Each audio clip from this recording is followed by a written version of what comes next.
Right, g'day again. Yeah, cleaned her up, and surprise, surprise, or surprise to me, I didn't have any holes, not one. I was quite amazed at that. We do have, like, the world hasn't cleaned away completely, but that's plenty good to party over. And I will go over that with a wire wheel just to get any slag that might be in around the edge of that, but yeah, that's just pretty much as good as I'm going to grind it.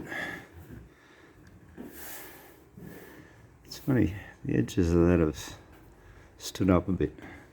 I just panel beated. I found it was a bit high just here and here, both of them, so I put the dolly in it. I've given it a little bit of whack. I think it's still a little bit high, just see. Get another whack. But in doing that, yeah, some of these edges have, unless they're already like that. Anyway, but yeah, I think it's possibly a little bit low across here, because this panel does have a crown in it. And I think this is probably a bit flatter than it should be. I mean, it's pretty level, but yeah. Yeah, I'm going to get in there and try and put a little more crown in there before I putty it, just to keep the putty to a minimum.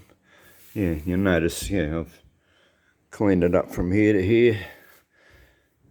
I'll go over it again, actually. Still a little bits of paint here and there, but yeah, that's because, see, I'm going to putty this whole area from one side to the other in one swoop. So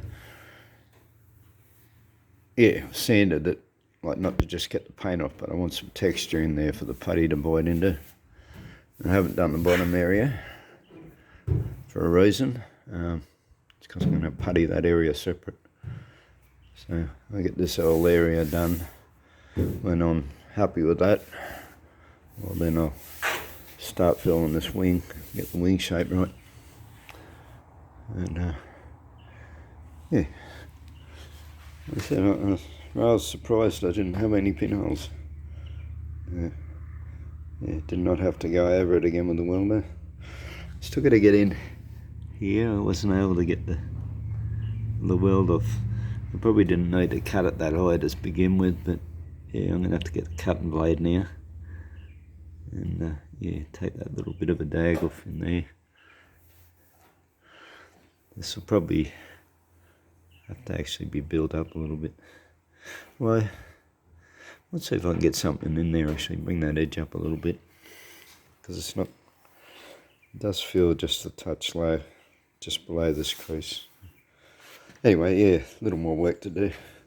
What I did do initially, what I found with the flap disc, is it was folding over the top of the weld and touching the panel either side of the weld, because it's flexible. So what I used, so I stopped that. I just sort of went over it quick, and then yeah, I noticed it was flexing.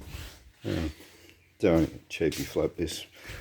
Mind you, it probably wouldn't make any difference with an expensive one, but yeah, see, because of the amount of flexion that, yeah, it was going over the top of the weld and hitting the panel, so I didn't go very far with it. What I did, I've used these before. This is a disc off like a, I don't know what they are, 10, 12 inch grinder, probably a 10, I think they're 10, big angle grinder anyway.